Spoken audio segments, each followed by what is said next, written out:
పేరు బ్రదర్? కుర్వ పల్లయ్య, ఎక్కడి నుంచి? నార్కర్నూలు పార్లమెంట్ నుంచి. ఎట్లా ఉండబోతుంది నాగర్కర్నూలు పార్లమెంట్ నుంచి? ఈసారి నార్కర్నూలు పార్లమెంట్ నుంచి మన గులాబీ జెండా ఖచ్చితంగా కేసీఆర్ గారి నాయకత్వంలో 100% ఎగురుతుంది. మరి ఇవాళ కేసీఆర్ గారు కూడా ఒక మంచి చదువుకున్నటువంటి ఐపీఎస్ ఆఫీసర్ని అయినటువంటి ఆర్ఎస్ ప్రవీణ్ కుమార్ గారిని అభ్యర్థిగా ప్రకటించడం ఒక శుభ పరిణామం. ఎందుకంటే ఇవాళ నాగర్కర్నూలు పార్లమెంట్లో ప్రజలు అంటే ఇప్పటికే కాంగ్రెస్ పార్టీకి ఓటేసి మోసపోయినామని గోసపడతా ఉన్నారు. మరి ఉమ్మడి మహబూబ్నగర్ జిల్లాకి ఈ కాంగ్రెస్ ప్రభుత్వం చేసింది ఏం లేదు. ఏళ్ళకెళ్ళి నుంచి కూడా ఉమ్మడి మహబూబ్నగర్ జిల్లా ఆయన గొంతు చించుకొని పేగులు మెడకేసుకొని నేను పాలమూరు బిడ్డనని మొత్తుకుంటుండు కదా. నీకు ఇజ్జత్ మానం మర్యాద ఉంటే నువ్వు పాలమూరుకి ఏం చేసినావో చెప్పు.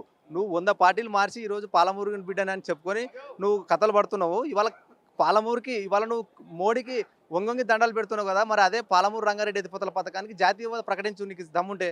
మరి ఇవాళ నువ్వు ఒకటే పేగులు మెడకేసుకొని తిరుగుతా అని ఆ లాంగ్వేజ్ మాట్లాడుతున్నావు కదా. నువ్వు ఎవరిని పేగులు మెడకేసుకొని తిరుగుతావు? నువ్వు ఏం కథ నాకు అర్థం కాదు. ఇంకోటి పాలమూరు అని చెప్పుకోవడానికి మాకు కూడా సిగ్గు చేయడం అనిపిస్తుంది నువ్వు అట్లా ఆ లాంగ్వేజ్ మాట్లాడుతుంటే. ఇవాళ ఏమన్నా రాష్ట్రంలో కూడా ఇవాళ కాంగ్రెస్ ప్రభుత్వం నువ్వు 6 గ్యారంటీలను మోసం చేసి 6 గ్యారంటీలలో ఒక గ్యారంటీ కూడా ఇంప్లిమెంట్ చేయకపోవడం, మొత్తం దగాకోరు మాటలు మాట్లాడి అబద్ధపు మాటలు మాట్లాడి ఇవాళ ప్రభుత్వంలోకి వచ్చినావు. నువ్వు 100 రోజుల్లో చేస్తున్నావు కదా. ఇవాళ తెలంగాణ రాష్ట్ర ప్రజలకు ఏం చేసినావు నువ్వు 100 రోజుల్లో? నువ్వు ఇచ్చిన గ్యారంటీ ఏదన్నా ఇంప్లిమెంట్ చేసినావా చెప్పు. నువ్వు దమ్ముంటే చెప్పు. ఇవాళ నువ్వు అడ్డగోలుగా మాటలు మాట్లాడని నేర్చుకున్నావు తప్ప ప్రజలపైన నీకు సోయి లేదు, ప్రజల అభివృద్ధి పైన దృష్టి లేదు, ప్రజలకు ఏదైనా చేయాలనేది కూడా లేదు. ఇంకొకటి నువ్వు ఏం చెప్పినావు, December 9 తర్వాత మీరు పోయి బ్యాంకులో 2 లక్షలు తెచ్చుకొని మాఫ్ చేస్తాను. నువ్వు December 9 మళ్ళీ January 9 పోయింది, March 9 పోయింది, మళ్ళీ ఆగస్టుకు పోయినావు. అంటే నిన్ను ఎట్లా నమ్మాలా? ఇవాళ తెలంగాణ రాష్ట్ర ప్రజలు నిన్ను ఏ విధంగా నమ్ముతారు? ఎన్ని అబద్ధాలు చెప్తావు? మళ్ళీ August 15 తర్వాత నేను రుణమాఫీ చేస్తా అంటే ఇదంతా ఎన్నికల స్టంట్ కోసమే తప్ప నువ్వు ఇవాళ తెలంగాణ రాష్ట్ర ప్రజలకి ఒరగబెట్టేది ఏం లేదు. నీ వల్ల వచ్చేది లేదు, పోయేది లేదు. ఇవాళ మేము కూడా చిక్కుపడుతున్నాం. నాది పాలమూరు నాకు చెప్పుకుంటున్నాడు కానీ మా పాలమూరు నుంచి నువ్వు ముఖ్యమంత్రి దౌర్భాగ్యం అనిపిస్తుంది. నీ లాంగ్వేజ్, నీ కథ. నువ్వు పాలమూరు కూడా ఏం చేయలేవు. నువ్వు టీడీపీ నుంచి కాంగ్రెస్ నుంచి ఇట్లా పార్టీలు మార్చిన ఊసరవెల్లి లాంటి వ్యక్తివి నువ్వు. ఇవాళ నువ్వు కేసీఆర్ గారిని ఒక రాష్ట్రాన్ని సాధించిన రథసారథిని అధినేతను పట్టుకొని నువ్వు ఇష్టం ఉన్నట్టు లాంగ్వేజ్ మాట్లాడి నువ్వు బీఆర్ఎస్ గోడలు బద్దలబడి నీ దమ్ముందా నీకు? ఇవాళ కేసీఆర్ గారు అంటే తెలంగాణ రాష్ట్రాన్ని సాధించినటువంటి ఒక సాధకుడు. ఇవాళ దేశంలో 29 రాష్ట్రాల్లో ఒక రాష్ట్రాన్ని తీసుకొచ్చిందంటే ఏం మామూలు విషయం కాదా? నువ్వు రేవంత్ రెడ్డి నువ్వు ఏడ ఉండవు, నీ బతికెంత నువ్వెంత నాకు అర్థం కాని పరిస్థితి. ఇవాళ అంటే నువ్వు పేగులు మెడకేసుకొని తిరుగుతావు. నువ్వు ఎవరిని పేగులు మెడకేసుకొని తిరుగుతావు చెప్పు. నీ పేగులు మెడకేస్తారు 2 రోజులు పోతే ప్రజలు. నువ్వు ఫస్ట్ ప్రజలకి ఏమైనా అభివృద్ధి చేస్తే చెప్పు. ఇవాళ నువ్వు బోనస్ అన్న వరి పంటకి ఇవాళ రైతులు కేసీఆర్ గారి ప్రభుత్వంలో కేసీఆర్ గారు ముఖ్యమంత్రిగా ఉన్నప్పుడు రైతులు అసలు కళ్ళ మీద బట్టేసుకొని ఆరాం పండుకునే 24 గంటలు నాణ్యమైన కరెంటు, అసలు వాటర్ తాగడానికి మిషన్ భారత ఇంటింటికి నల్ల ఇచ్చిండు. ఈరోజు ఊర్లలో నీళ్ళు బిందెలు పట్టుకొని పోతున్నారు ఆడవాళ్ళు. అసలు తిట్టుకుంటున్నారు నిన్ను. అసలు ఇవాళ కాంగ్రెస్ ప్రభుత్వం ఈ రేవంత్ రెడ్డి దొంగ మాటలు చెప్పి, దొంగ హామీలు ఇచ్చి, దొంగ గ్యారెంటీలు చెప్పి, ఇవాళ దగా కోరుకు మాటలు చెప్పి ఇవాళ ప్రభుత్వం ఫామ్ చేసినావు. ఇప్పుడు నువ్వు ఏ పథకాన్ని ఇంప్లిమెంట్ చేస్తున్నావు? మరి ఇవాళ వరి పంటలు ఎండిపోతున్నాయి. వరి పంటలు చూసే దిక్కులేదు నీకు. పోయి నువ్వు క్రికెట్ మ్యాచ్లు చూస్తున్నావా? ఇవాళ ప్రజల పరిస్థితి ఏంది ఒకసారి ఆలోచన చేయి. ఇవాళ నష్టపోయిన ప్రజలకు నువ్వు నష్టపరిహారమి. ఇప్పుడు ఇవాళ కేసీఆర్ గారు 10 ఏళ్ల పాలనలో ఏ రైతుకు కష్టం వచ్చినా, ఎవరికి కష్టం వచ్చినా కూడా ఎల్లవేళలా ఆదుకున్నాడు. ఇవాళ కేసీఆర్ గారి ప్రభుత్వం 100 పథకాలు తీసుకొచ్చి ప్రతి రాష్ట్రంలో ప్రతి గ్రామం, మారుమూల గ్రామానికైనా సరే ప్రతి పేదింటి గడప కూడా ఏదో ఒక పథకం ఇచ్చినటువంటి ఘనత కేసీఆర్ గారిది. ఇవాళ కేసీఆర్ కిటికాన్ నుంచి ఎక్కడ ఒక రైతు బయటికి వెళ్ళకుండా రైతుకి రైతు బంధు కానీ, రైతు బీమా కానీ ఇచ్చినటువంటి ఘనత కేసీఆర్ గారిది. మళ్ళీ ఇవాళ మీరు ఏ పథకం ఇచ్చినారు చెప్పండి? ఇవాళ ఉద్యమకారులకి 200 గజాల ఇల్లు అంటారు. మీరు ఎక్కడ ఉద్యమకారులకు ఇస్తున్నారు? ఎవరిని చూస్తున్నారు మీరు? నాకు అర్థం కాదు. విద్యార్థులకు 5 లక్షలు అంటారు. ఇవాళ గురుకులలో విద్యార్థులు చనిపోతున్నారు. మన ప్రశాంత్ అనే వ్యక్తి చనిపోతున్నాడు. మీరు ఎక్కడ గురుకులని పరిశీలన చేస్తున్నారు?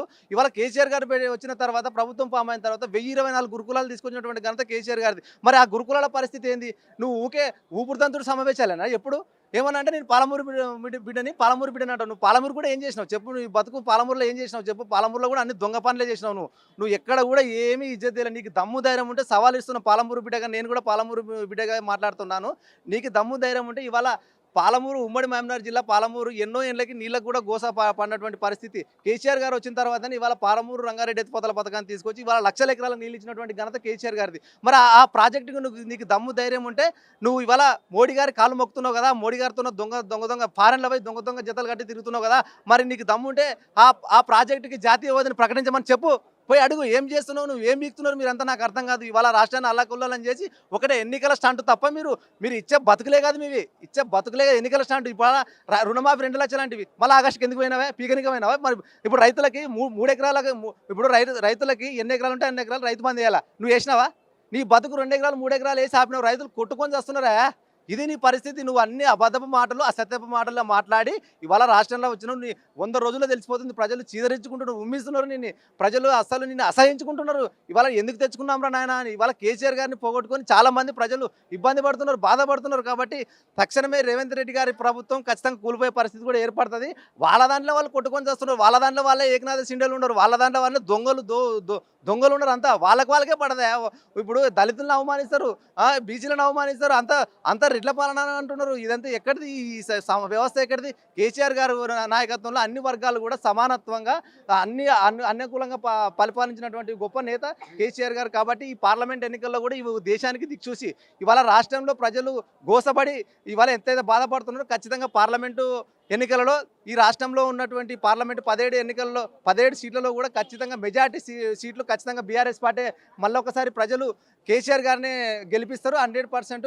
అంటే గతంలో చేసిన తప్పిదాన్ని చేయకుండా వాళ్ళు ఖచ్చితంగా కూడా కేసీఆర్ గారు వెంటనే ఉన్నారు. ఇవాళ చూస్తూ ఉంటే తెలుస్తుంది. ప్రతి ఒక్క రైతు కూడా, ప్రతి ఒక్క బీద వ్యక్తి కూడా ఇవాళ గోసపడుతున్నాడు. మేము ఎందుకు తెచ్చుకున్నాం అనవసరంగా అనేది ఇవాళ చాలామంది కూడా బాధపడుతున్నారు. కాబట్టి ఇవాళ ఒకటే ఏదన్నా అంటే ఫోన్ ట్యాపింగ్ ఆ ట్యాపింగ్ అని చెప్పి ఇవాళ కాళేశ్వరం ప్రాజెక్టులు ఏదో గింత మచ్చబడినంత మాత్రం దాన్నే చూపిస్తున్నారా? మీరు కర్ణాటక ప్రభుత్వమే ఉంది కదా, మీకు దమ్ము ఉంటే శాతం ఉంటే వాటర్ నిడిపియండి. ఇవాళ మాకు జూరాలకి తాగానికి నీళ్ళు లేవు. ఇవాళ కనీసం ఇంటికి తాగానికి నీళ్ళు ఒక 5 టీఎంసీలో 10 టీఎంసీలో ఇడిపించే చేత కదా మీకు? మరి ప్రభుత్వం మీదే కదా, పైన కూడా కాంగ్రెస్ ప్రభుత్వమే కదా ఆడ. మరి ఏం పీక్తున్నారు మీరంతా చెప్పు? అంటే మీకు చేత కాదు, ప్రజల్ని పాలించడం చేత కాదు. కల్లబొల్లి మాటలు మీరు ఏదైనా ఉంటే ఆ అంగు ఆర్భాటం చేయడం తప్ప అభివృద్ధి ఎట్లా చేయాలా, ప్రజలకు ఏం సంక్షేమ పథకాలు ఇలా మనం ఏమి ఇచ్చినాము? మీరు 420 హామీలు ఇచ్చినారు, అంత పక్క 420 కాదు మీరంతా. మీరు 420 పథకాలు ఇప్పుడు 6 గ్యారెంటీలు ఇచ్చినారు. 6 గ్యారెంటీలు ఏ గ్యారెంటీ? మీరు ఏదో బస్సు ఒకటి అది ఉచిత ఇచ్చి కాసి దాన్ని ఏం చేసి మొత్తం ఆడోళ్ళు సిగబట్లు పడుతున్నారు బస్సులకి. ఎవడు ఏమన్నా ఉచిత బస్సుని ఎన్నెన్ని ఇస్తావా నువ్వు? నాకు అర్థం కదా. ఉచిత బస్సుని కొట్లాడుకొని చేస్తున్నారు. పని లేని వాళ్ళకి నువ్వు అనవసరంగా తిరుగుతున్నారు అని అనిపించకాడికి తీసుకొచ్చినావు. మంచి పథకం వరి పంటకు బోనస్ 500 ఇస్తున్నావు. ఏం పీకుతావే మరి దానికి? ఒకవేళ ఇంకా ఏమైనా ఉంటే ఈ మంచి నువ్వు పథకాలు ప్రవేశపెట్టినావు కదా. గ్యాస్ సిలిండర్ అంటివి, గ్యాస్ సిలిండర్ అయిపోతుంది. మహిళలకి 2000 నెలకి 2500 ఇస్తా అంటివి. ఏమే 500 ఎక్కడవే? నువ్వు వచ్చి 100 రోజులు దాటింది కదా ప్రభుత్వము. నేను 100 రోజుల్లో చేస్తా 100 రోజులు మొత్తుకొని చెప్పి అబద్ధాలు చెప్పినటువంటి రేవంత్ రెడ్డి, ముఖ్యమంత్రి అయినటువంటి రేవంత్ రెడ్డి గారు ఖబర్దార్. నువ్వు అబద్ధ మాటలు చెప్తే నీ చాప్టర్ ఇటుకే క్లోజ్. ఖచ్చితంగా మీ దాంట్లో మీకే ఏకనాథ సిండలు ఉండరు. నువ్వు ఎక్కువ రోజులు నిలబడలేవు. నిన్ను త్వరలోనే దించేస్తారు. మీ దాంట్లో మీకే వెనుపోటుదారులు ఉండరు. కాబట్టి ఖబర్దార్ అని చెప్తున్నాం. ఖచ్చితంగా మళ్ళొకసారి ఈ రాష్ట్రంలో కేసీఆర్ గారి నాయకత్వం వస్తుంది. పార్లమెంట్ ఎన్నికల్లో గులాబ్ జెండా ఖచ్చితంగా 17 సీట్లు కూడా ఎగిరేసే పరిస్థితి ఉంది. ఖచ్చితంగా ఎగిరేస్తాం కూడా, దాంట్లో ఏం డౌట్ లేదు. మళ్ళొకసారి కేసీఆర్ గారే ఈ రాష్ట్రానికి శ్రీరామరక్ష. వారి నాయకత్వమే అభివృద్ధి, వారి నాయకత్వం ఎజెండా తప్ప ఇంకా వేరే ఏం లేదు. ఈ రాష్ట్రానికి కావాల్సింది శ్రీరామ రక్ష లాంటిది గులాబీ జెండానే.